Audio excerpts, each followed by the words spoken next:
Chapter 11. Mystery Men. Clayton returned to the street, met King and Tamara Wilde at a waiting surrey. The Mexican driver stepped down from his seat and reached for Jack's saddlebags to load.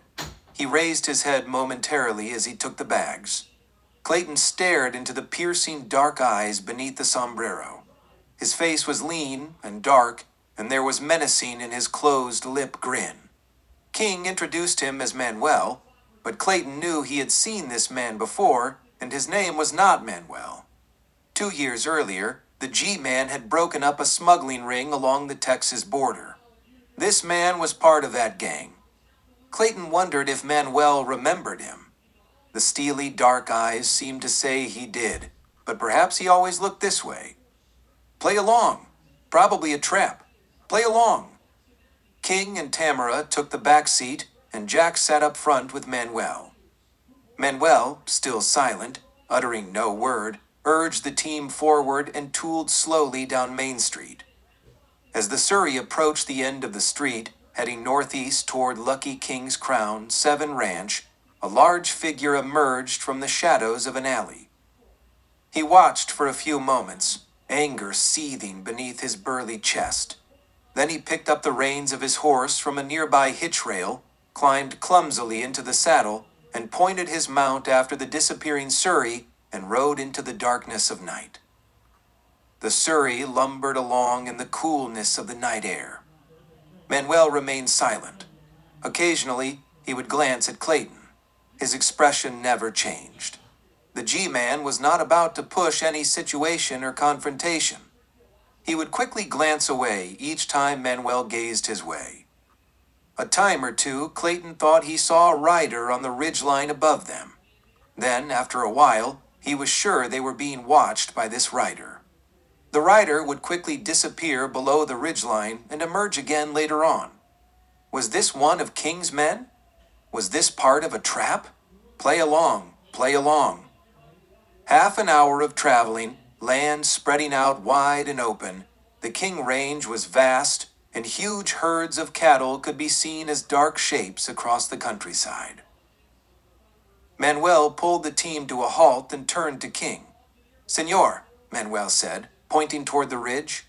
It was the first time Jack had heard him speak to anyone.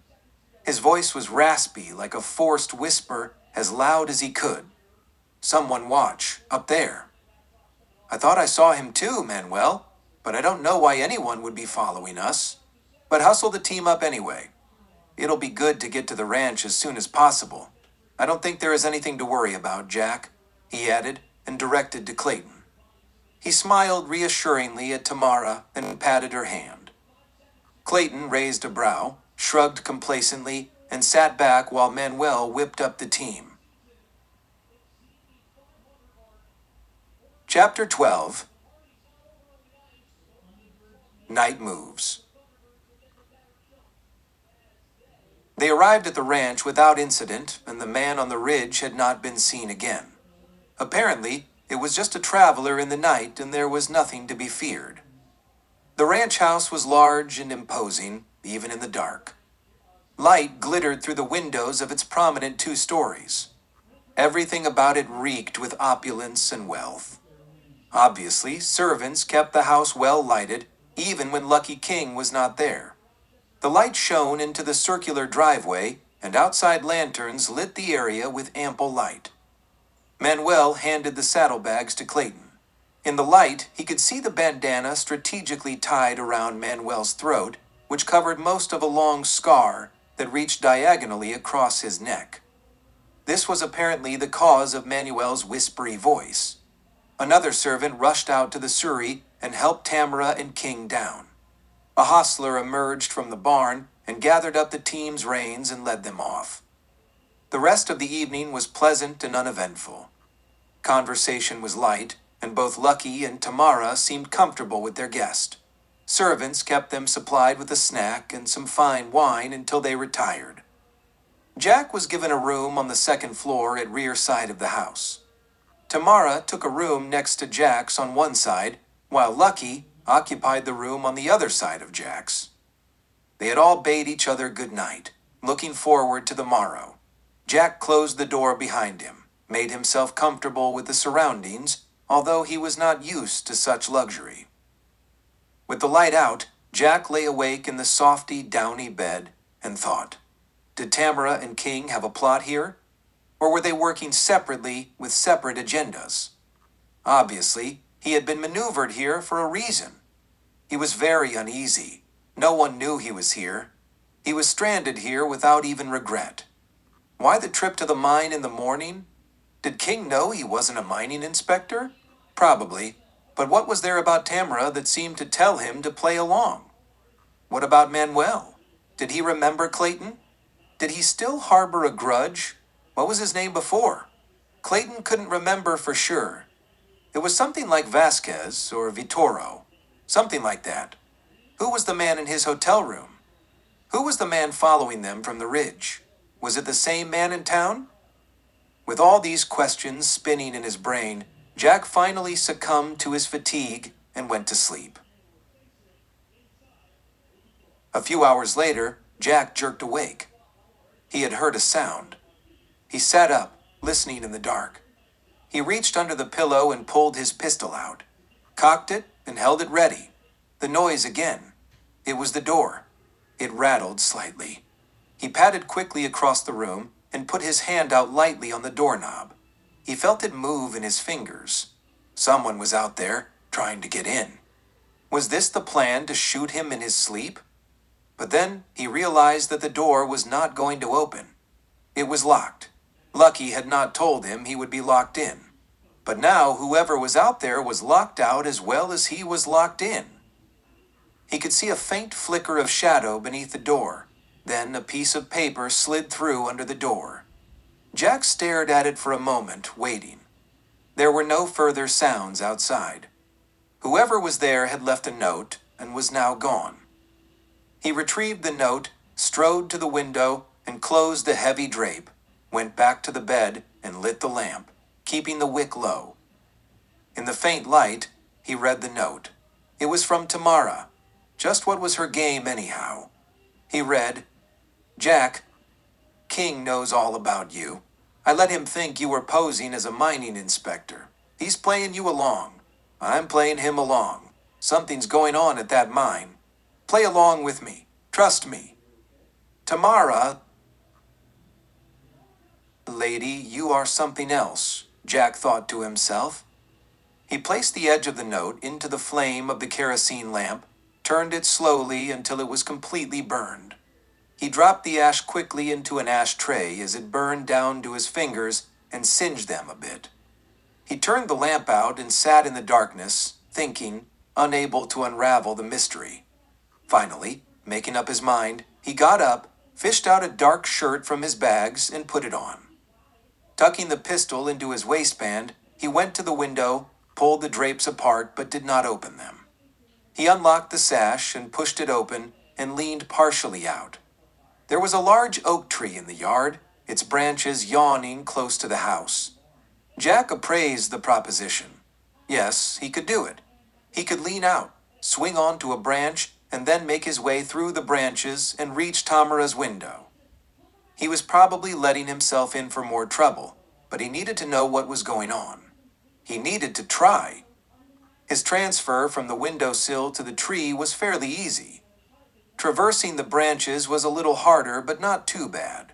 The heavy foliage kept him pretty well camouflaged while he was in the branches. The difficulty was crawling to Tamara's window. He would be fully exposed. He hoped he would gain access to her room quickly before anyone could spot him on her ledge. He glanced furtively up at the full moon as it peeked out from behind a cloud. He swallowed, gritted his teeth, and swung out and found a perch on a low-hanging branch near the window. He lay there motionless, looking to see if anyone was around.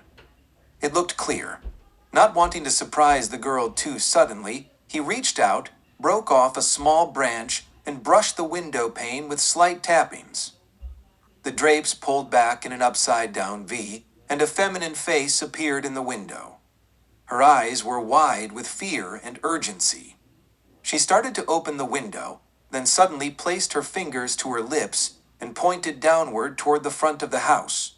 The drapes fell shut. Clayton, prone on the branch, looked in the general direction, and in the lantern light of the front yard, he could see Manuel. He held his breath, remained rigid, and listened to his heartbeat in his head. Don't look this way, Jack thought desperately. Then he sighed with relief as he saw the Mexican disappear. He brushed the window again. Drapes parted. The window opened. He quickly swung inside. The drapes closed. This is dangerous, she gasped, hardly visible in the darkness. She clutched her robe tight about her neck as if it could provide security. This had better not be a trap of some sort, lady, Clayton warned with a whispery, angry growl. Start talking, and talk fast. Look, Jack, we're both after the same thing. You want King, but I wanted him first. You got him. He's got you, Jack sneered. Not that way, Jack.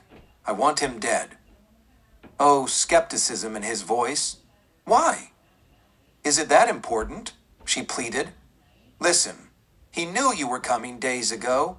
Don't ask me how. I don't know. He's part of a big crime syndicate. I don't know how big, but it's big and powerful. He knew when you were to arrive and the route you were taking. We staged that thing in the canyon today. I was supposed to leave you in the canyon on foot without weapons. There were men in the rocks waiting to shoot you down with no chance to fight back. And you went along with it? He complained. I had no choice. I was being watched. Threw me to the wolves.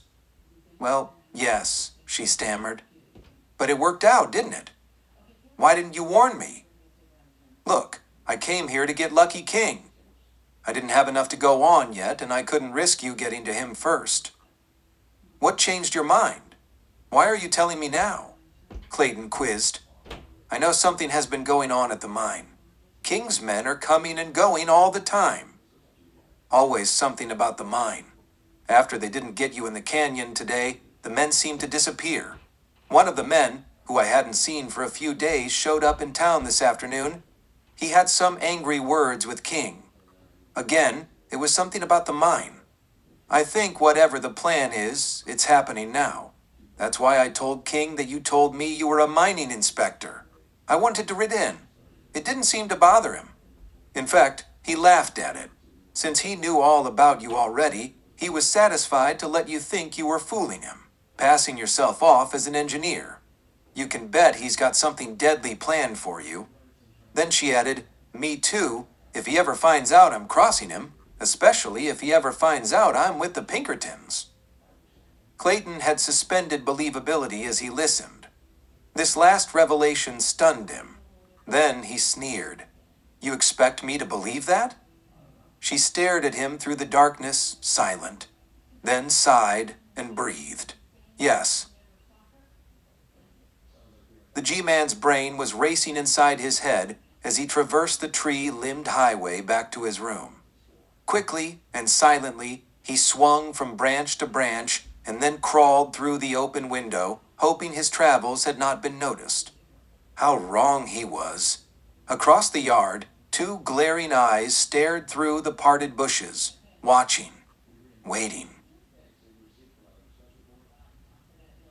Chapter 13. Tunnel of Death.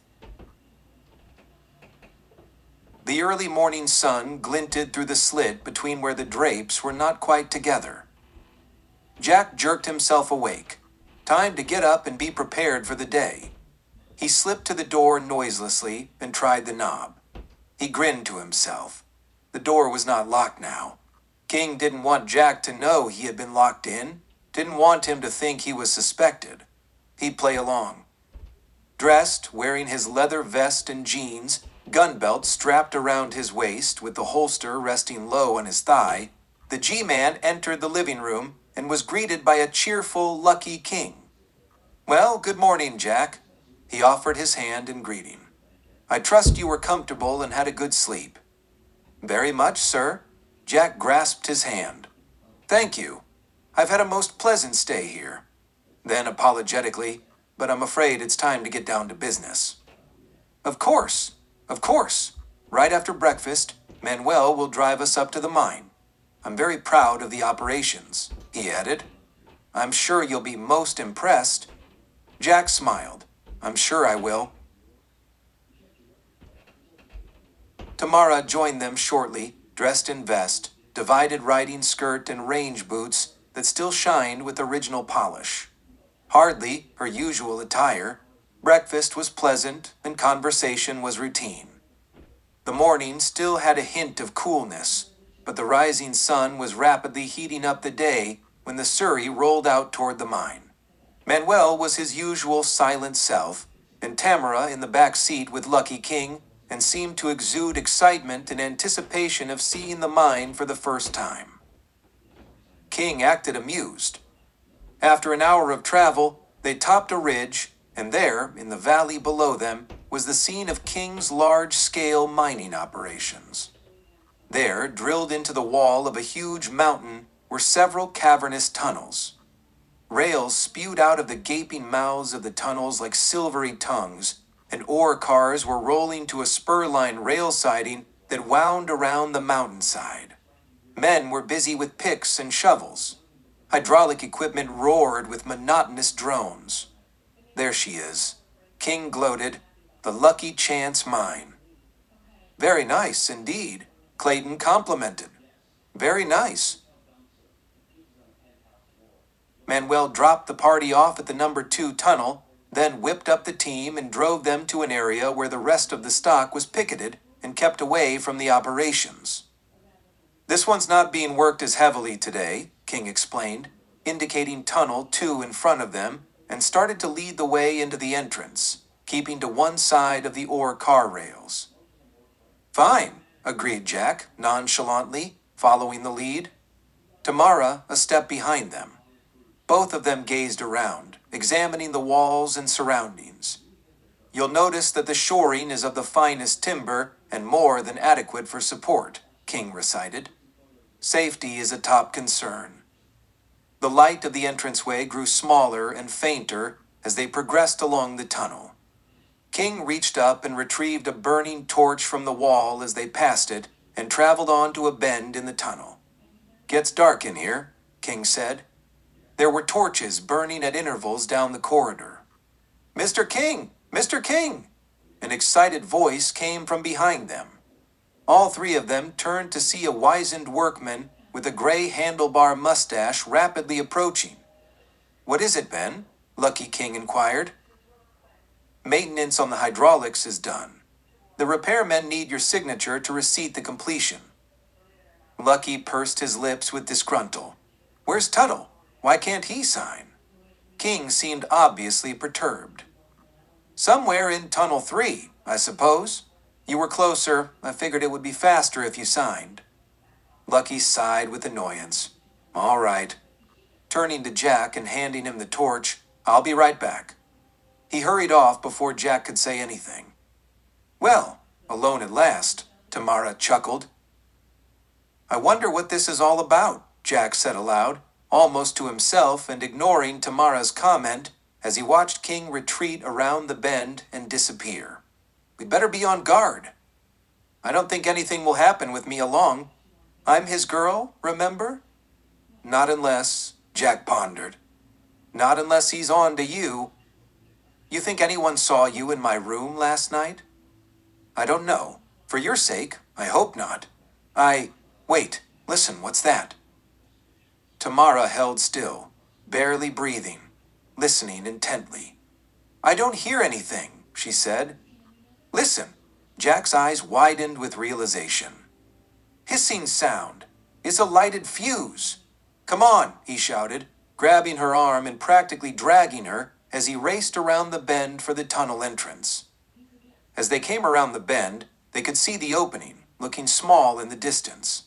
On the tunnel floor, they could see the sparks of the burning fuse as it sped along ahead of them toward the opening. They could never catch it to put it out, much less get past it and escape. King was sealing them in. "Quick," the G-Man ordered, dropping the torch and pulling the girl around to run back into the depths of the tunnel. Tamara Wilde screamed, "What are you doing? We've got to get out of here!" Clayton kept running, his breathing and the girl's protests ringing in ears. He could no longer hear the sputtering fuse. "Keep running." It seemed an eternity of running, Tamara's hand in his, stumbling behind him before that overtook an empty ore car sitting on the rail. With a swift swoop, Clayton whisked the girl into his arms, plopped her inside the ore car, released the brake, and pushed as hard as he could to get it going. Pushing and running, the ore car picked up speed, rolling down a downgrade rail further into the dark cavern. When Jack could no longer keep up with the rolling speed, he lifted his feet off the ground. Hanging desperately onto the rear of the car and being swept away, he felt the impact of the explosion as the lighted fuse found its target. Flame bathed him with tremendous heat, and the roar and rumble of the collapsing tunnel deafened him, with rocks and dirt and flying debris pummeling his back and shoulders. Keeping his head down, he heaved himself up and over the car wall and tumbled into the car with Tamara. Bodies twisted and entwined, the two hugged each other, hanging on for dear life, shielding one another from the plummeting tunnel ceiling. Tamara screamed. Jack yelled with fury. The car rolled on, careening further and further into the bowels of the mine until the falling debris began to subside as they outrode the extent of the blast. Rumbling and crashing died in the distance behind them. Realizing they had escaped the falling debris, the two began to pull away from each other's clutch. With raised heads out of the car, feeling hot air rushing past them as the car gained speed, they could see only darkness ahead. No opening, no exit to be seen. Then, with sudden realization, they knew they were crashing into a solid wall of rock and dirt. Once again, they ducked down to the floor of the car, holding each other tight, bracing for the impact. The car struck the wall hard. Shock and vibration riveted though their bodies, feeling the hard steel of the car floor and sides as they bounced and shook in reverberation. Then the car upended, rolling over, halfway, and then all the way, sliding on the dirt floor and coming to a violent halt, dust flying and settling over the inverted car. Chapter 14. Trapped. Total blackness. Total silence. Moments ticked on. No movement. No stirring. Then a faint voice filtered through the closeness and darkness. "Jack?" It was almost a whisper. Are we dead?" "If we are." His voice muffled in the confines. Tamara's heart leaped with relief. "I'd hate to spend eternity tangled up with you." He couldn't move. Her weight was oppressive on his chest. He couldn't tell where his body left off and hers began. They were so entwined. Very funny. She griped and tried to wiggle, but succeeded only in twisting Jack's legs backward, making him grunt with pain. "Hold still, you little hellion. You break my bones and we'll never get out of here." She held herself rigid. "Oh, yeah," her voice through the black. "You're the only one who can get us out of here." "Well, if you can do it, do it." "You told me not to move." "We've got to do this together," Jack said. "We've got to take it easy and figure out how we're positioned. My hands can feel the rock floor. My feet are twisted above. I'm moving my legs. Where do you feel them?" "Around my shoulders. There's a boot in my ear. My legs are bent under. I think you're underneath." She moved slightly, and her knees pressed further into Jack's chest. "I think you're right," Jack gasped. "So don't move again until I tell you. We've got to get our feet on the floor so we can get leverage to push the car up and off us. We've got to work in tandem, so we need to decide on each move and how each of us are going to do it." "First," Jack said, "try to roll back and relieve the pressure of your knees from my chest. I'll try to slide sideways out from under you. I'll have to roll backward at the same time to lift my legs off your shoulder. Try to roll forward like a somersault position, but try not to press down on me." "You've got to be kidding!" Sarcasm through the black. Jack ignored it. "When I say now, do it." He waited for no retort. All right, ready. And with a grunt, he started. Now. Joints seemed to crack as they moved, twisting, turning, rolling, pounding each other's flesh as they seemed to wrestle in a death grip until Jack could feel his feet on the rock floor beneath him. He lay flat on his back with his knees bent, heaving for air from the exhaustion. Heat from the exhausting available air was stifling, and he could hardly breathe. Tamara's weight on his chest was oppressive, and he could feel her warm breath against his cheek. He lay there quiet for several moments, resting, his arms around Tamara's waist, hugging her tight. Finally, Jack released his hold on her. You like being on top? He joked. It does give a girl a sense of power, she quipped glibly. So, now what, Galahad? Next move, you slide back. Try to get your feet to the ground, get your hands above you, and push up on the car. I'll slide my feet back, sit up, get my hands above my head, and we'll both push. All right, but this time I tell you when to go. Then you'll probably tell me where to go too, he retorted. You'll probably get there without my help anyhow, she sneered. Ready? Now? Again, they moved in tandem, kicking and gouging each other as they rolled and slid. They were both gasping for air as they planted their feet firmly on the rock floor and pushed upward. At first, there was no give. Then one edge of the car started to lift off the ground. Clayton pushed upward, straightening his knees.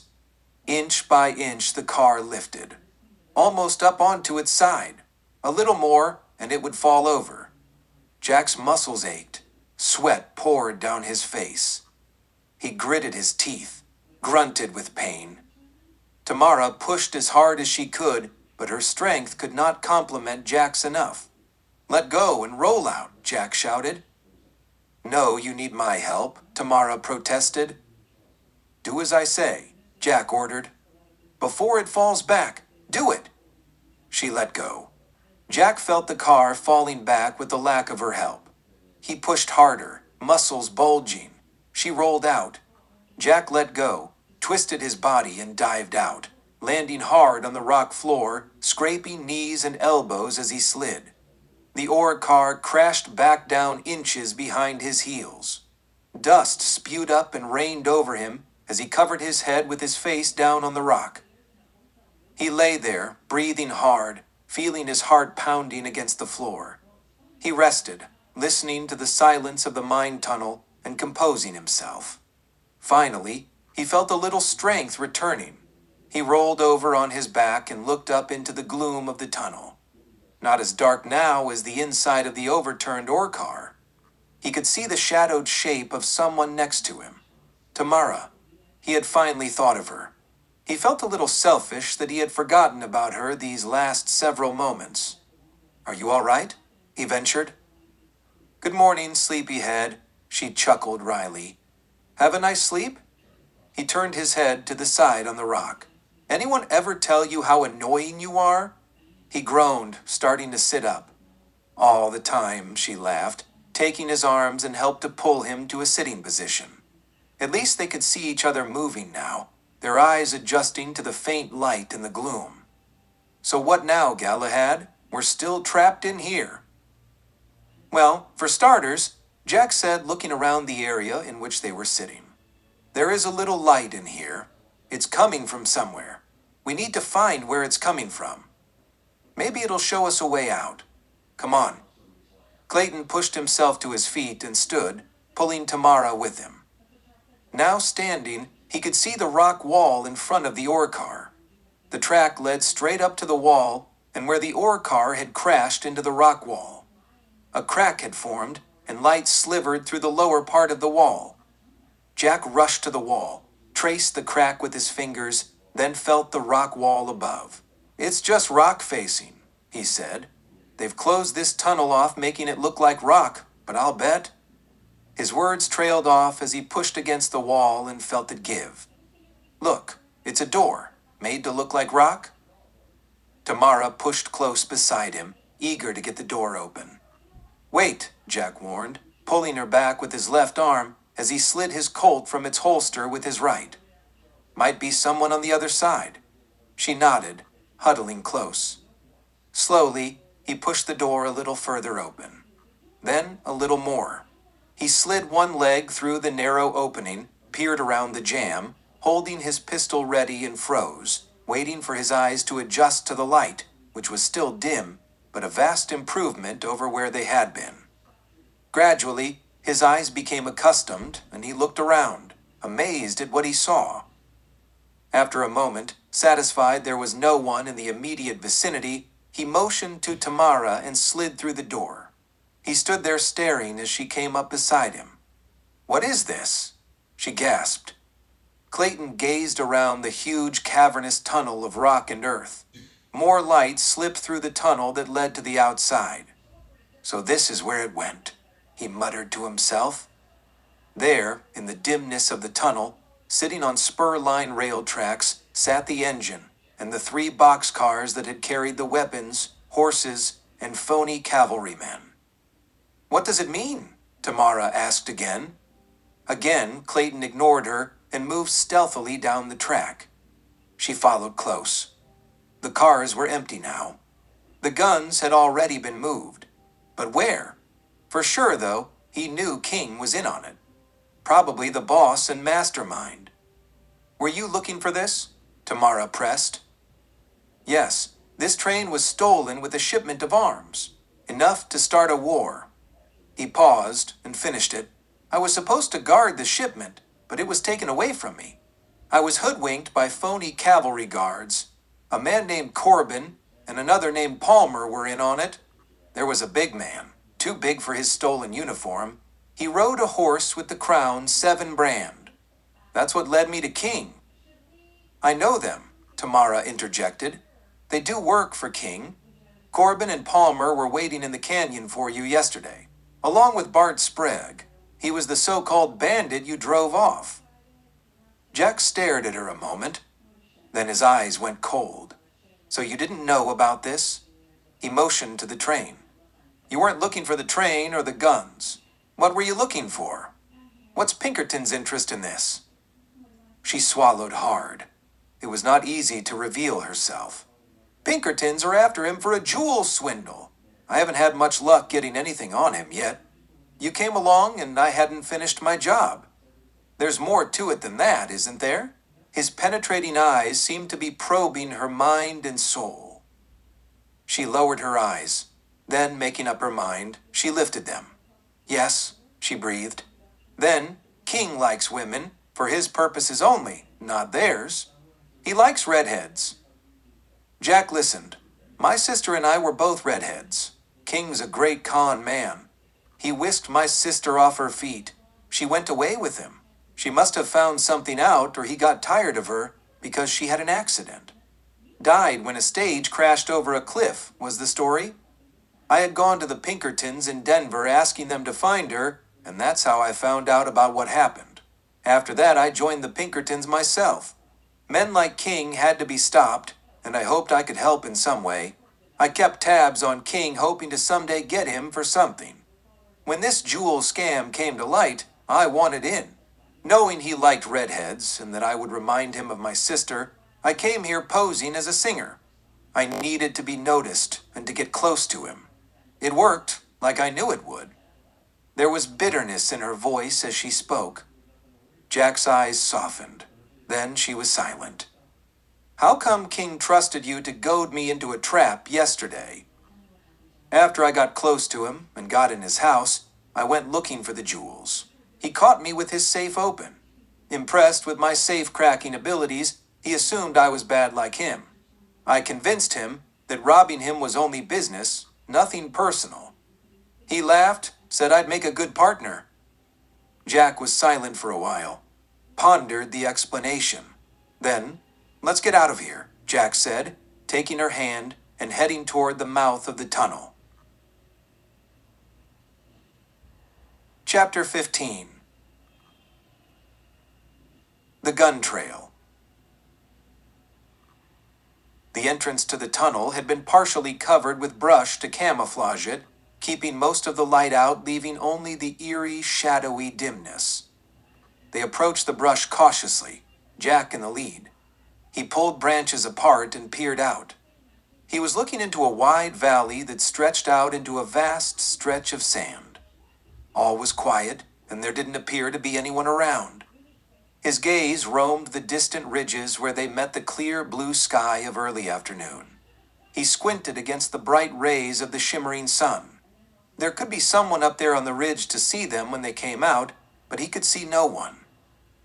Leading Tamara by the hand, Jack slid along the rock wall and shoving branches aside carefully until they had emerged into the heat of the day. Standing silent, they waited, listening. So far, they didn't seem to draw anyone's attention. They walked out until they were directly in front of the camouflage tunnel. Jack's boot hit something hard in the sand. He kicked at the sand until it revealed the metal of a spur line rail. They had a spur to drive this train in on, then they covered it with sand so no one would know, Jack mused. And look here, he added, striding further away from the tunnel. Tamara tagged quickly along after him. There's been a lot of activity around here. These tracks. Several wagons, loaded heavy. See how the ruts dig deep. And here, these tracks, he pointed at the narrower sets. These are turret wheel tracks. What wheel tracks? Turret, Jack explained. The weapons shipment included 3 9-pounder cannons. The wheel apparatus that carries them is called a turret. These are the tracks they left when they moved the arms, and it hasn't been long. Probably last night. What are they going to do with them? I don't know, but I've got to find out. Then, pulling her with him, he started out. Let's go. Go? Where? She protested, stumbling after him, trying to keep up without being dragged. Trail those guns, he answered without looking back. On foot? She was incredulous. How can we? Shut up and keep up, he ordered. She stumbled on. An hour and a half passed. They had continued westward and left the valley far behind. The trail had taken them along a rushing creek, then northward into a basin, and now they were trudging along in a dry wash. We'll never catch up to them on foot, Jack, Tamara pleaded. There's got to be some place where we can find horses, Jack answered. We've got to keep going. When they emerged from the dry wash, they saw it, and they began to run. It was a ramshackle cabin off the trail to the left, but there was a small corral that penned 4 horses. They weren't the best of horses, but they appeared hardy. The old codger who owned the place was pleased with the $100 Jack gave him for the 2 better horses and beat-up saddle rigs. He sat gleefully in his rocking chair on the rickety porch, counting the greenbacks in his grubby hands, as Jack and Tamara rode on westward following the gun trail. Side by side, they rode steadily onward, Jack's eyes on the ground. Tamara kept watching the sun lowering in the mid-afternoon sky. She began to pull her mount up, slowing the pace. Jack pulled up. What's wrong? Can't you keep up? Jack, I've been thinking. Now don't start that again. Start what? Thinking. You know that always gets me in trouble. He winked. What is it this time? I've got to go back. I can't let him get away. You mean King? He's not going to get away. After I get the guns, we'll have enough on him to hang him twice. What if you don't? She pouted. Don't worry, we will, he said with annoyance. I'm going back. She started to wheel her horse. Jack's arm lashed out and grasped the bridle. You're not going anywhere, but with me. Bossy, aren't you Galahad? Quite. Now stop the fooling around and let's keep going. He pulled her horse forward. All right, you win. But could we just rest a while? She sighed with resignation. Oh, all right. Just a minute. Probably need to give the horses a breather anyhow. He let go of her bridle and stepped down out the saddle. Well, she said impatiently. Well, what? Aren't you going to help me down?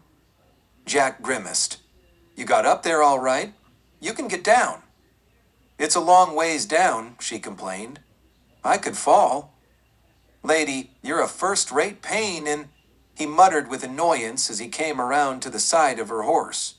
He reached his arms upward as she seemed to reach out for him, one hand still on the reins.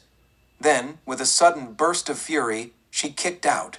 Her boot clipped Clayton in the jaw, sending him spinning and reeling into the dust of the trail. So sudden was the movement that Jack had no time to react. Lightning seemed to flash in his brain, mixed with enveloping darkness. Tamara quickly leaned to the other side and gathered up the reins of Jack's mount. She wheeled her own and pulled the extra horse after her. She kicked her horse in the ribs and into a gallop, heading back down the trail from whence they came. After a bit, she loosed the reins of Jack's, letting him trail to himself. Jack would pick him up. After all, she really didn't want to leave him stranded. Only delayed so she could go back. She was not going to let King get away. He had killed her sister, and now he had tried to kill her. She was going to get him, no matter what Jack thought.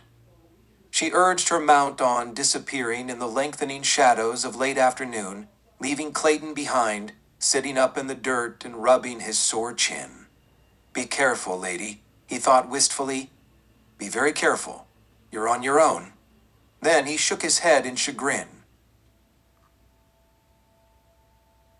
Chapter 16.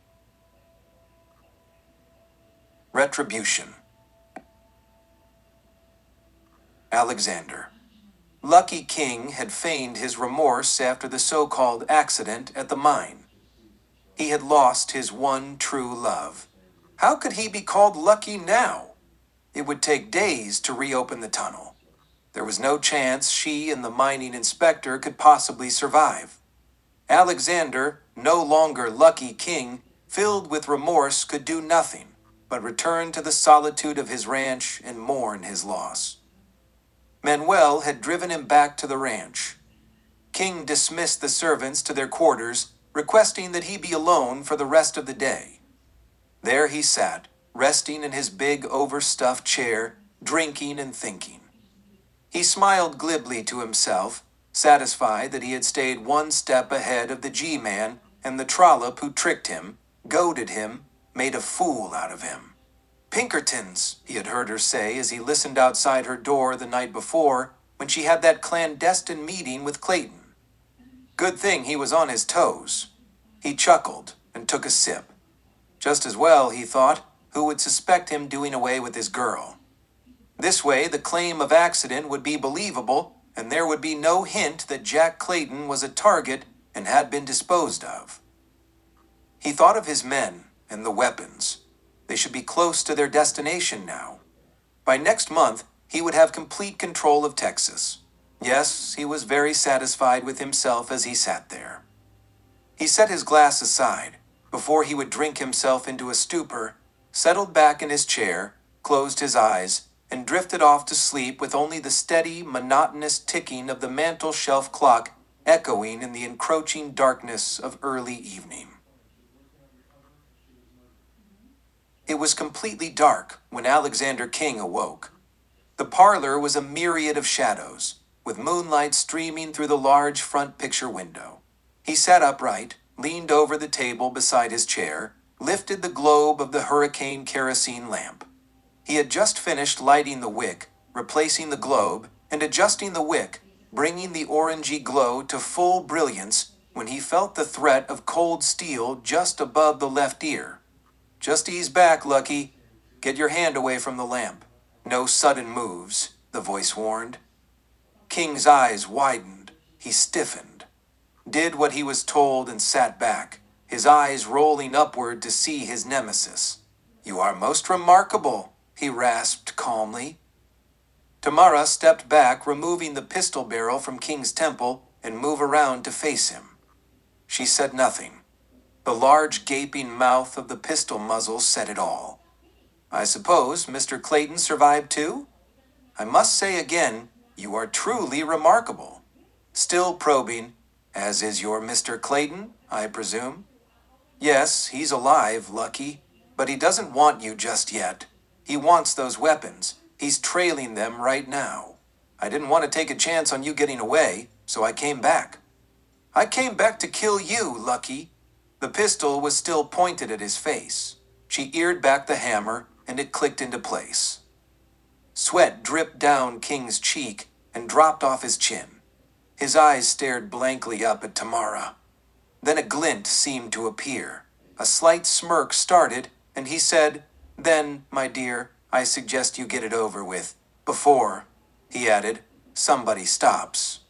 Manuel's sinewy arm wrapped around her neck and pulled her backwards. The pistol went off, plowing lead into the ceiling. Plaster spilled down over the furniture and carpet.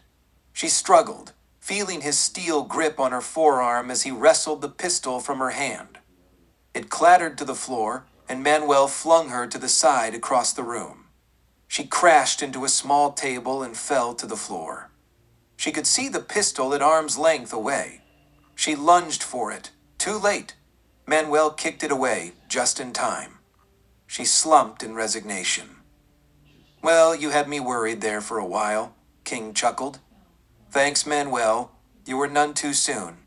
I believe she really would have pulled the trigger," he laughed. "He saw her through the window, senor. I came as quickly as I could.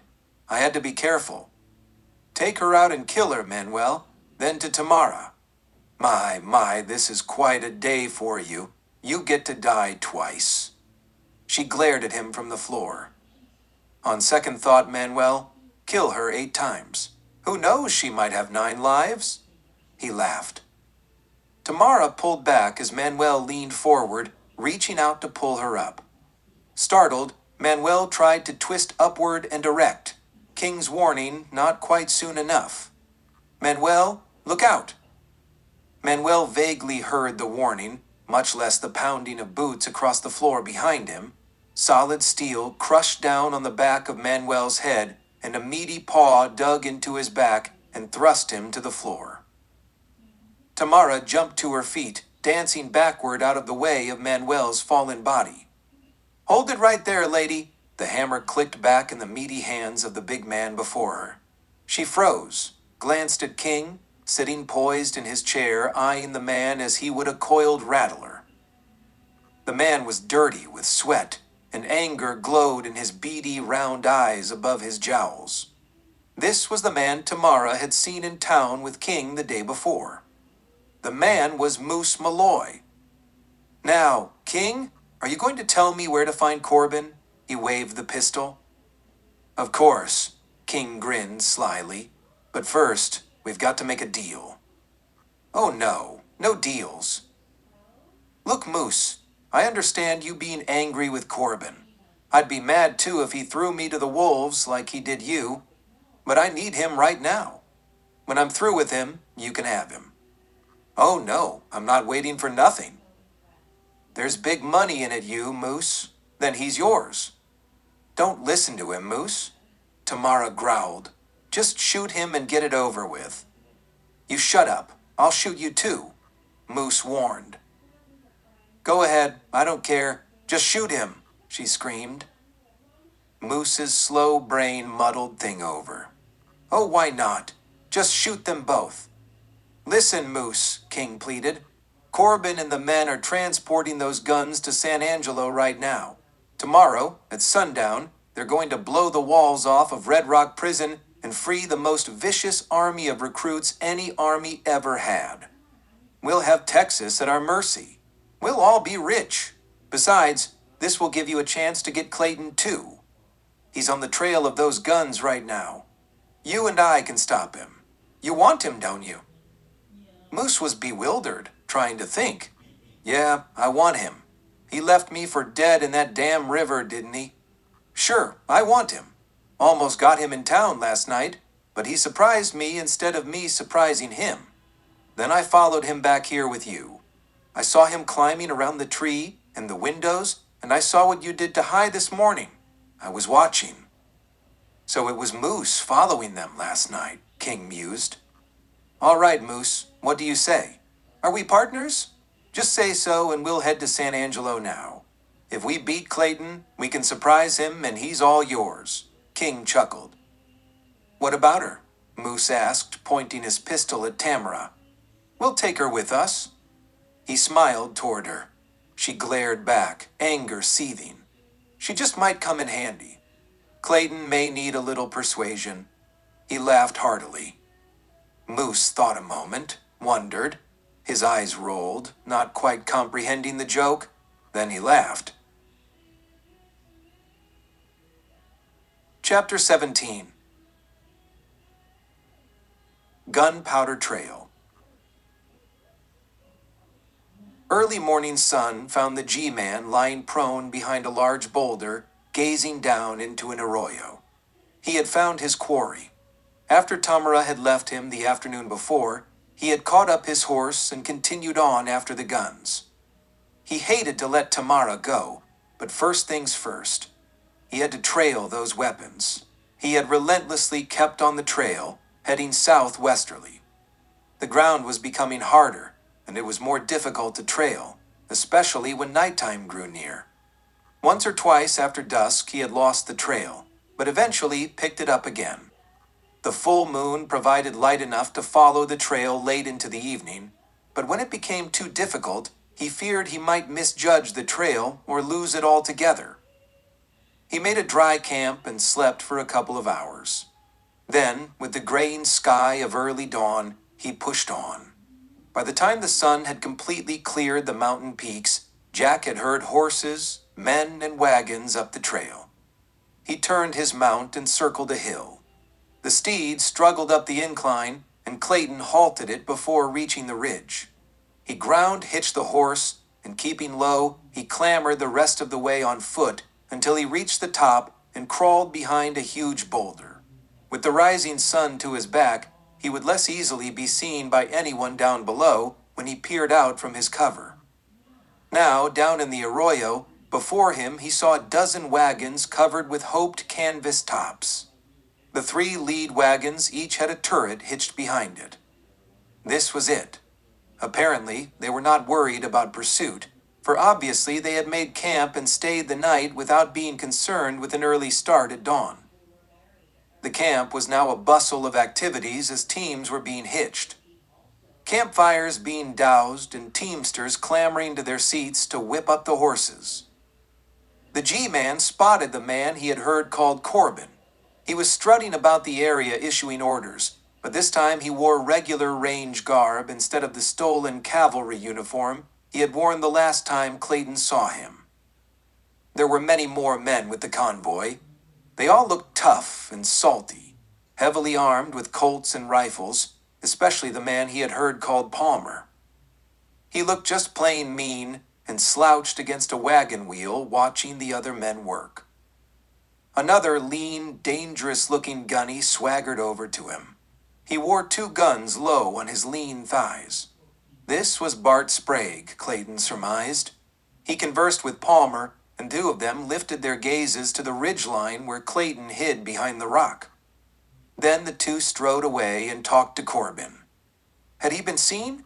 Jack was sure his approach was secret enough to avoid detection, but he had better be on guard. Then the 2 gunmen turned away and walked in different directions away from Corbin.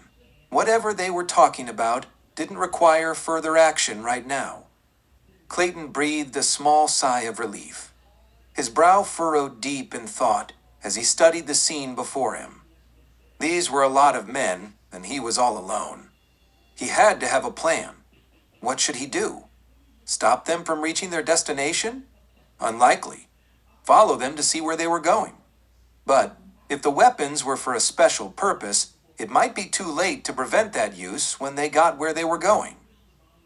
The sun rose higher, and the heat beat down on the G-Man's back. It felt good after the chill and dampness of early morning dew and mist that was now fast evaporating away. He pressed his cheek to the boulder, feeling the warmth of the rock, and waited for the caravan to move out. Carefully, he chronicled in his mind every wagon, its cargo, its position in line, number of drivers and guards on each, and where all the outriders were. Corbin was riding a big gray and patrolled back and forth along the string of wagons, approving or disapproving and issuing orders. The gunmen carried rifles at the ready and rode at intervals alongside the train. When the last wagon passed out of the arroyo, Clayton could see it loaded with kegs. Gunpowder, lots of it. The G-Man, with an idea, slinked back from the boulder, mounted his horse, rode on, and keeping below the ridgeline, he continued west, across the rolling hills, occasionally topping the ridge briefly to monitor the progress of the convoy. Late morning sun was leaving a staleness in the air when Jack peered over the ridge and seeing the trail start to wind eastward around some high country. The train would wind to the far side of a range of hills. Clayton hurried back to his mount, circled back the way he came, then turned and urged his horse over the ridge, down onto the trail the caravan had just used, but now out of sight of Jack's crossing. Drumming the horse's ribs with his heels, he pushed him hard up the hill on the other side. This horse was no regret, and his hooves slipped and slid until he could go no further. The G-Man leaped from the saddle and climbed the slope on foot, pulling the reins and guiding the horse to the top. From here, he could see the trail. He was ahead of the wagons now, for they had not yet come into view. He turned his horse back down the slope they had just traversed. He tied the reins around the saddle horn, slapped him on the rump, and sent him back down the hill. Quickly, Jack clambered down the bank, getting closer to the road. He found cover on a rock ledge just above wagon eye level, next to a tree branch reaching out from an outcropping. Here, he waited. The chink of harness and the crunch of wheels in the dirt road grew louder. The G-Man watched them come into view. Watched them come closer. The first wagon went by. There were several people inside the wagon, but he couldn't see how many. Palmer was riding on the far side of the wagon, and another gunman was riding on this side. Clayton could hear them talk, cursing and laughing as they passed by so close he thought he could touch them. He pressed closer to the rock floor of his hiding spot, sweat dripping from his hair and brow into his eyes with a burning sensation. One by one, the wagons passed by. 9, 10, 11, 12. The last wagon was passing by. One driver on the seat. Good. Just pass on by, almost. Now, as the back of the wagon went by, Clayton pushed himself upward, grabbed the tree branch above him, and swung out and into the rear of the wagon through the canvas opening. He landed, feet straddling a powder keg and leaning over several rows of kegs. He regained his balance, checked forward to see if the driver had noticed. Apparently not. The noise of the caravan and the billowing dust ahead kept him occupied along with whipping up the team.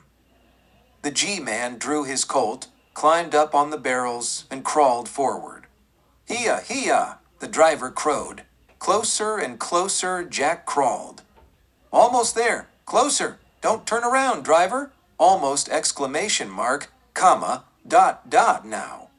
Clayton leaped forward, his left arm around the man's chest, pulling him backward, stretching the reins back with him so they wouldn't fall to the ground. The barrel of his Colt whipped the driver's skull viciously 3 times before Jack threw him from the wagon, pulling his pistol from his holster as he went over. Jack quickly took the reins, seated himself, and pulled his hat brim lower. The churning dust should give him cover for a while. He whipped up the team and worked them up to a steady pace that would keep them up with the rest of the train. As the trail once again began to veer westward and the rolling hills started to fall away into a desert plain, Clayton tied off the reins so they wouldn't fall and crawled back into the wagon. He lowered the tailgate, not quite all the way, keeping a slight upward pitch so the kegs would not roll out easily. He kicked a hole in several kegs and tilted them so powder would spill out in a trail behind the wagon. Then he pushed several kegs onto the driver's seat where he could reach them easier. He climbed behind the seat and, squatting low to avoid being a target for gunfire, he whipped the horses hard. "Hia, hia!" he shouted, whipping the team forward and turning out and to the left of the line of wagons. The sudden burst of speed surprised the outriders. Their horses shied and some reared, snorting with fear as the wagon drove into them, sending the riders into a melee of frenzy. One rider pulled his mount under control, raised his rifle and fired. The G-Man ducked as the bullet splintered the frame of the wagon bed. "You fool!" Sprague yelled, grabbing the rider's bridle. "That wagon's full of powder. You'll blow us all to kingdom come. We've got to ride him down." He loosed his grip and spurred after the wagon. The others followed suit once they recovered from the surprise. The race was on. Clayton charged his team straight along the caravan. One man leaped from his saddle and pulled himself up onto the front of the wagon. Another leaped onto the left side lead horse and jerked the reins.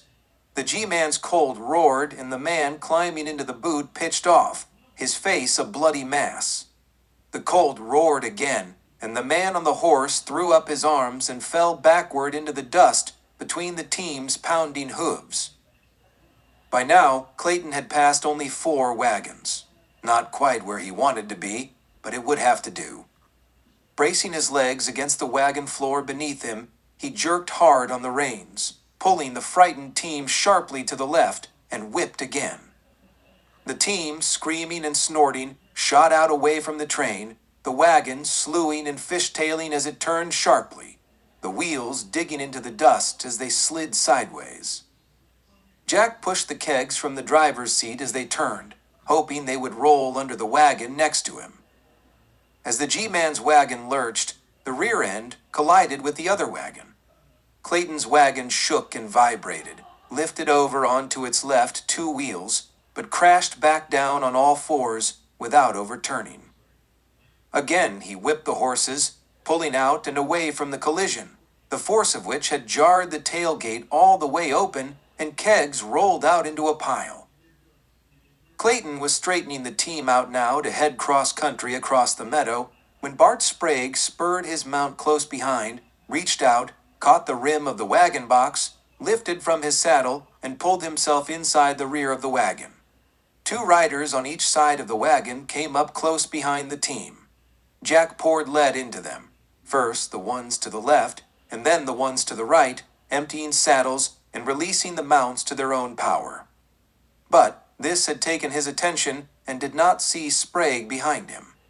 Not wanting to use his gun in the close confines of the wagon, still partially filled with kegs of gunpowder, Sprague had pulled his knife from his boot and crawled forward behind Jack. The blade was held high, slashing down at Clayton's back. Jack caught the movement out of the corner of his eye, turned sharply. The instant attack was a blur in front of him. His finger automatically squeezed the trigger of his gun. Click! The hammer fell on an empty chamber. The gun was empty. The blade was coming at him with tremendous force. He dropped the pistol and lashed upward, grabbing Sprague's wrist. He fell backward, Sprague sprawling on top of him, the team still bolting away unmanned. Sprague's eyes flamed with evil determination, and the blade came closer to Jack's face. Straining, pushing, sweating profusely, the G-Man fought back. The blade came closer. Again he pushed it back, but he felt his strength diminishing. He was losing, the deadly point now close to his throat. With all the strength he could muster, he rolled a little to the left, freed his right leg somewhat, doubled his knee and kicked viciously into Sprague's face, sending him sprawling onto his back. Clayton leaped after him, retrieving his empty gun as he went. He crashed his full weight onto Sprague's chest and clubbed his head unmercifully several times with the pistol butt. As he regained his senses, Clayton could feel the team slowing. Spinning around forward, he could see riders on each side of the team pulling them under control. With one swift movement, he slid the Colt from Sprague's holster and shot through the front canvas opening, dropping them both from their saddles. He clambered forward to stand on the wagon seat. He had eliminated riders in front of him, but he needed to check alongside. He was right. There were riders on each side of the wagon, 2 more closing close behind. Flames spat from his pistol once, twice, 3 times. 3 riders fell. The Colt thundered again. Another rider fell. He stumbled to the rear of the wagon, fired twice more, eliminating the 2 behind as they were about to overtake him. He could see more riders approaching further back. He had to move fast. Dropping Sprague's empty pistol, he rolled out of the back of the wagon as it sped on and landed in the dust. Digging into his jeans pocket as he rolled toward the line of spilled powder that trailed behind the wagon, he pulled his tin matchbox out. He flipped it open, pulled a match, and struck it.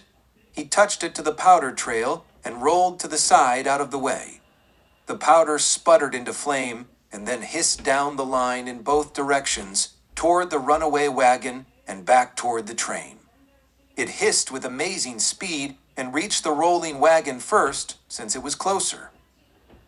Clayton hugged the earth and covered his head with both arms as the wagon blew with tremendous force, belching flame and spewing wagon parts high into the air to rain down debris all over the parched trail.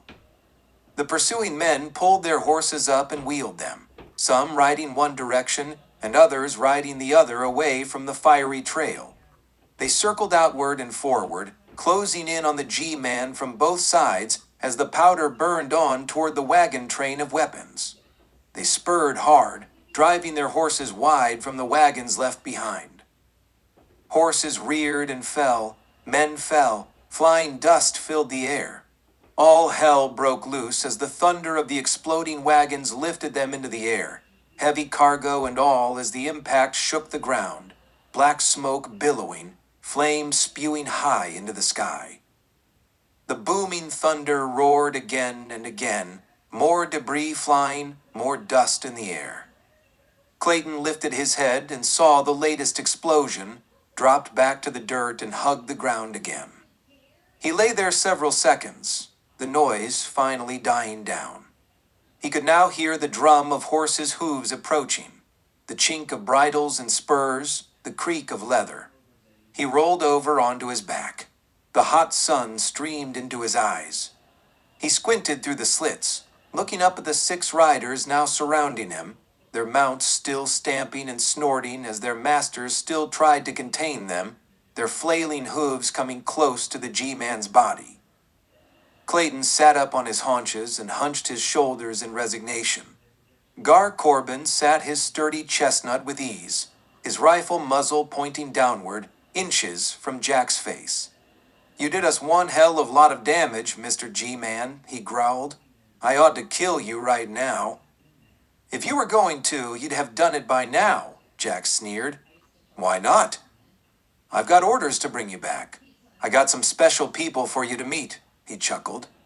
"But orders or no orders, I'll kill you anyways, if you give me any more trouble." He brandished the rifle in Jack's face. "Now on your feet." Just as he came to his feet, he felt it. A lasso settled around his shoulders. He tried to fight it, but another loop came from the opposite direction and pulled tight. His shoulders bent toward each other as if caught in the grip of a vice. Then the horsemen who had wielded the ropes spurred their horses into a run. Jack fought at first, but the sudden burst of speed pulled him off his feet. He fell headlong, grasping at the tightening ropes as they dragged him through the dirt, sand, and scrub brush toward the lead wagons, which were now further down the trail, where they had managed to roll far enough to avoid the explosions. Several of the canvas bonnets still smoldered where flying, burning debris had set them on fire, but now had been extinguished before any real damage could be done. The G-man rolled back and forth, trying to right himself, but couldn't, then resigned himself to the brutal dragging. He had caused a lot of damage. He had taken out 6 wagons besides the one he had hijacked. That left 5. And now he had to pay. Chapter 18. Captives. They dragged Clayton in front of the head wagon's team and onto the other side of the trail, where he slid to a stop, scraped and bruised from head to toe, as the riders dropped the ropes and left him lying face downward in the shade of a large white oak tree. Gar Corbin and Shep Palmer rode in and reined to a halt. Clayton lay there breathing hard, feeling the agonizing movement cease. When he caught his breath, he tried to raise his head. At first, it seemed like he couldn't, but on a second try, he managed to raise up a few inches.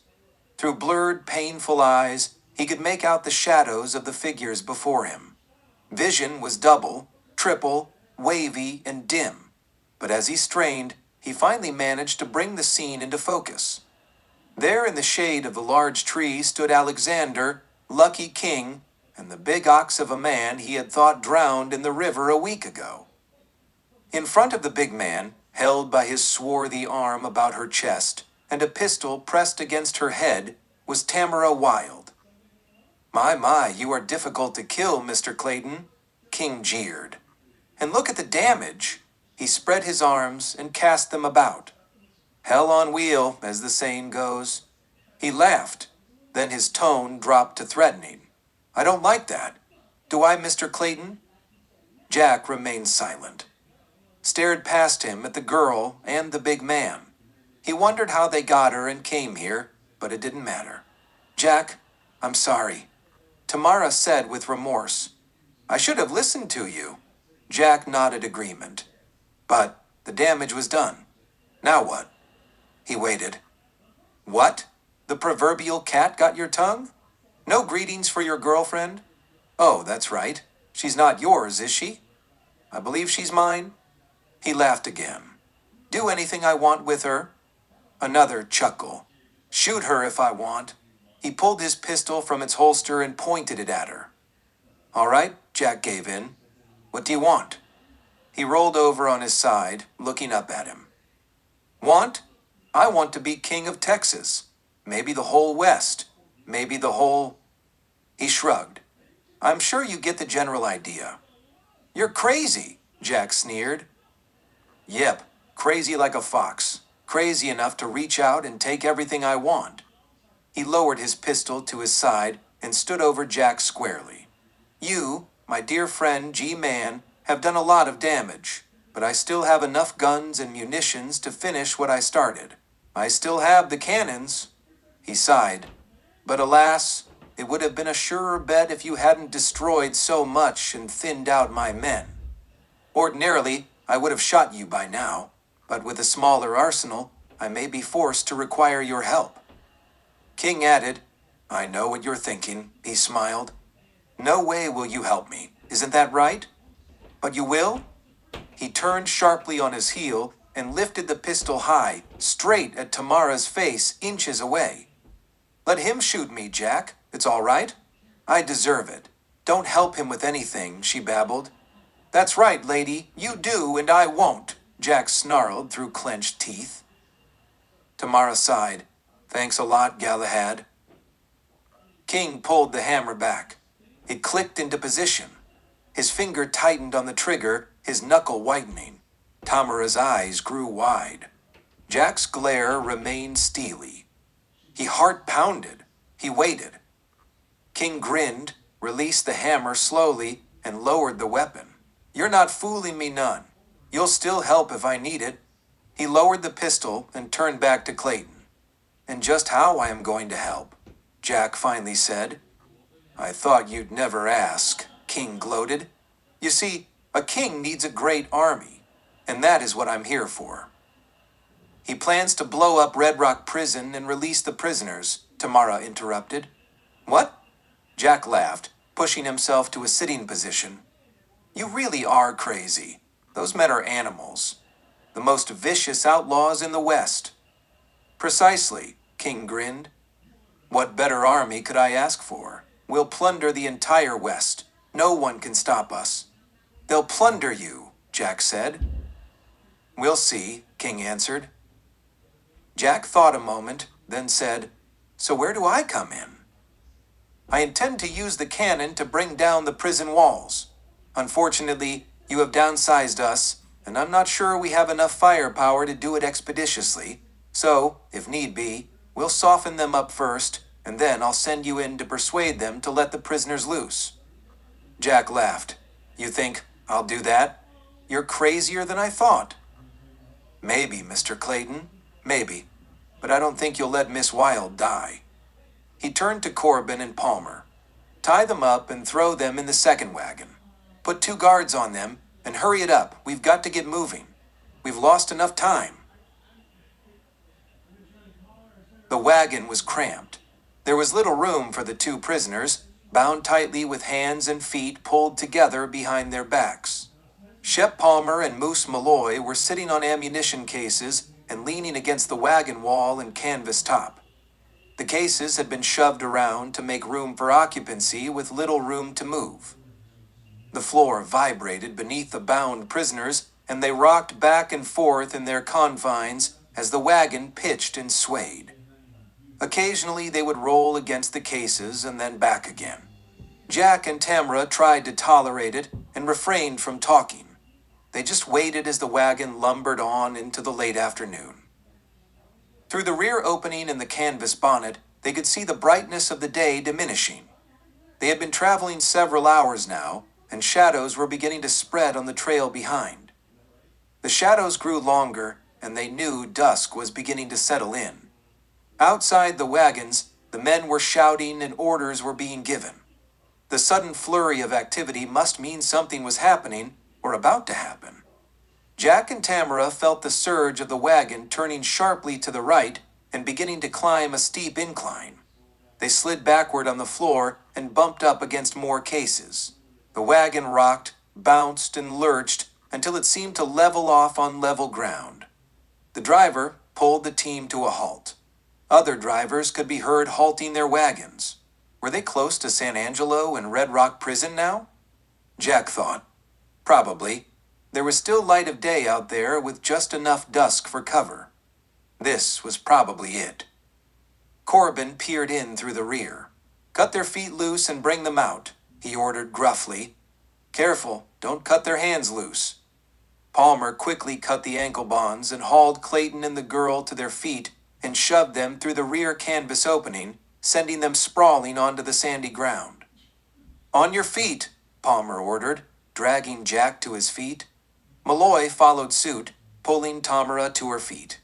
She spat in his face as she came up. He stepped back angry, wiping the spittle from his cheek and looking to Palmer as if asking permission to strike her. "Bring her this way," Palmer ordered, starting off with Clayton in tow. Clayton, following Palmer to the top of a ridge, could see the preparations. The cannons were spaced at intervals, and crews were loading and priming them.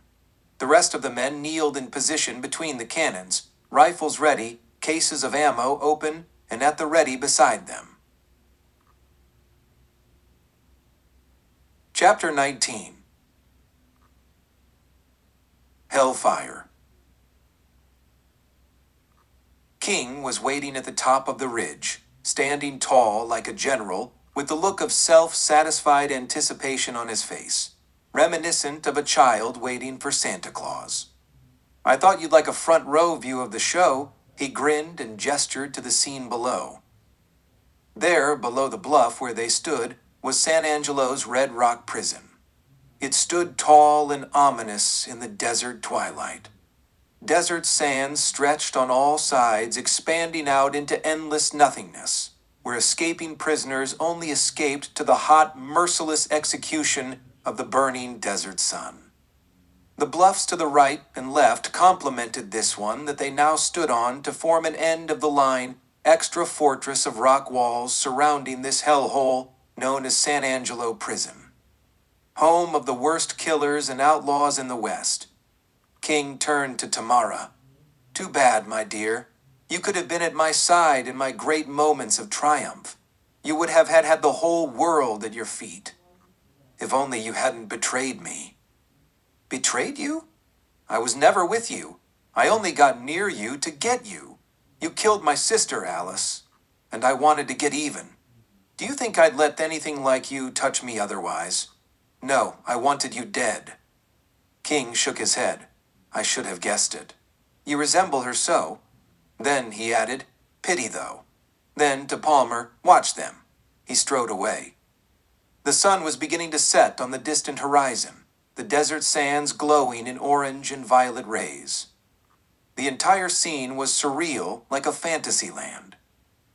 Jack felt the proceedings engage as if in slow motion, sickness churning his insides, and he felt like vomiting.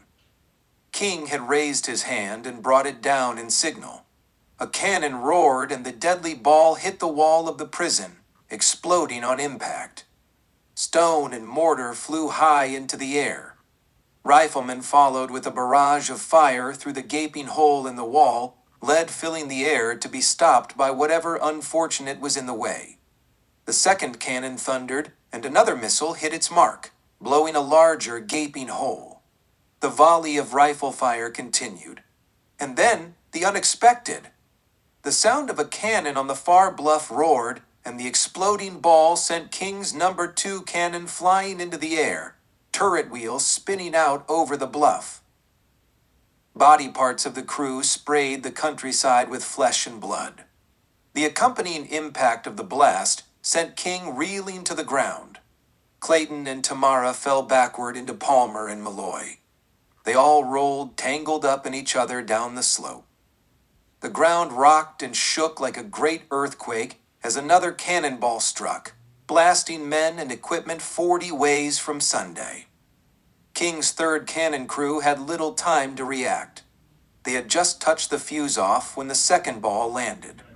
They jumped back, only to be hit with another oncoming ball, the impact sending them pitching skyward like flying debris. The cannon went off just as the ball landed, and its thunder rolled across the sky with no affecting damage. Cannonball after cannonball lobbed into the perimeter, exploding, wielding death and destruction. The entire bluff burst into crimson flame. Jack and Tamara had rolled to the bottom of the slope. Shep Palmer was obviously dead and sprawled across Malloy's distorted body. The G-Man knew not who was responsible for this attack on King, but he and Tamara was right in the middle of it and could perish with King's men. Quickly, he rolled backward almost into a somersault, bending his knees as far as possible, pulling his arms and hands underneath his boots, and rocked forward, pulling his hand up in front of him. He jumped to his feet, stooped to help Tamara up, and they both ran further sown the slope into the gathering shadows of scrub bush and fell behind the nearest cover. Jack dropped behind Tamara. Now, with his hands in front of him, he could work at her bonds and quickly loosen them enough to pull her hands free. She rolled over and quickly started to work on Jack's. By the time they were both free, the firing and shelling was subsiding. The entire bluff was ablaze, bodies strewn everywhere. Then in the distance, they heard a bugle playing, "Recall." The cavalry! They had been waiting there for King's attack. But how did they know? There was no time to ponder the question now, for in the shimmering light of the crimson glow, the G-Man could see Corbin heading down the slope. Frightened horses were floundering and milling about in the confusion. Corbin caught one up and climbed into the saddle. Clayton sprang to his feet and ran as fast as he could after Corbin. The frightened horses shied away as Jack tried to catch one up, but after a few tries, he managed to pull a big black under control. He swung into the saddle, let the black have his head, and kicked him into pursuit of Corbin. Corbin had a good head start, but in his haste, he picked a horse that didn't have the speed or stamina that the black had. Jack urged him on, demanding more speed and getting it. Corbin disappeared around the bend ahead, but Jack's steed closed in, rounded the bend, bringing Corbin into view once again. Corbin turned in the saddle, saw the G-Man closing in. Hastily, he threw a shot at Jack. From the bouncing horse to firing at another man also on a bouncing horse, Corbin's shot went wild. Jack's mount was eating up trail. The gap between them closed. Corbin whipped another shot at Jack, then another. One bullet did manage to come close enough to whiz over Jack's head, but Corbin, realizing the futility of firing, holstered his gun to concentrate on pushing his mount. He raked the horse's hide with his spurs and whipped him up, slashing the reins back and forth, beating the steed's neck and front flanks. Eyes forward, Corbin drove the horse on, not daring to look back for fear the G-Man would be on him. And fearful he should have been, for Clayton had moved up alongside of him, reached out and lifted from the saddle and crashing onto Corbin's stocky frame. The force of the leap pushed Corbin out of his saddle, and they both crashed to the ground with a crushing blow. They both had the wind knocked out of them, but Jack recovered first. He was straightening to his feet when Corbin rolled over, pulling his Colt from his holster. Jack leaped sideways as the pistol belched flame, and he felt its heat pass close to his cheek. Corbin was swinging his Colt around to bear down on Clayton when the G-Man dived low, head first into Corbin's midsection, his arms around his legs at the knees and driving him back to the ground. Corbin's pistol roared again, but the shot went upward into the air as he fell backward. Jack lunged erect and stomped his boot on Corbin's wrist. His fingers, racked with pain, loosed their grip on the pistol butt, and the gun fell into the dirt. Clayton reached down and picked up the gun. Calmly and deliberately, he placed the muzzle close to Corbin's face. Jack's eyes were cold and menacing. He spoke not a word. Corbin's body shook, and he began to cry. Chapter 20. Aftermath. The cavalry was cleaning things up, gathering the stray horses, loading the wagons, and tooling them back onto the trail when Clayton rode into the glow of the subsiding flames. Jack was leading Corbin's horse with the big man tied across the saddle. An officer came forward and greeted him as he swung down from the saddle. "I've got a prisoner here for you, Captain," Clayton said, turning to Corbin, cutting a strand of rope and letting the man pitch head first and backward to the ground. He was tied hand and foot. Turning back to the captain, Clayton said, "I don't know how you got here or why, but I'm sure glad you did." The captain smiled. "Glad to be of service, and no prisoners got loose." "So tell me, Captain, just how did you happen to be here?" Jack asked. "I brought them. It was Manuel." He strode forward. "I don't understand. I thought you were supposed to think so." His voice was no longer raspy. It had all been an act. "You see, I'm with the Mexican Secret Service. My real name is Chico Vaca. I wasn't sure how much you remembered me. I was undercover with that smuggling ring that you broke up."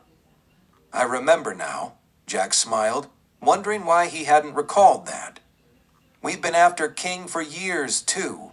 He's wreaked havoc on both sides of the border. I worked my way onto his ranch 6 months ago, waiting a chance to catch him at something. I had finally gained his confidence." "How long have you known about this caper?" Jack asked. "Not until last night, when King caught the girl. I pretended to help him, but the big guy, Moose Malloy, clubbed me and left me on the living room floor.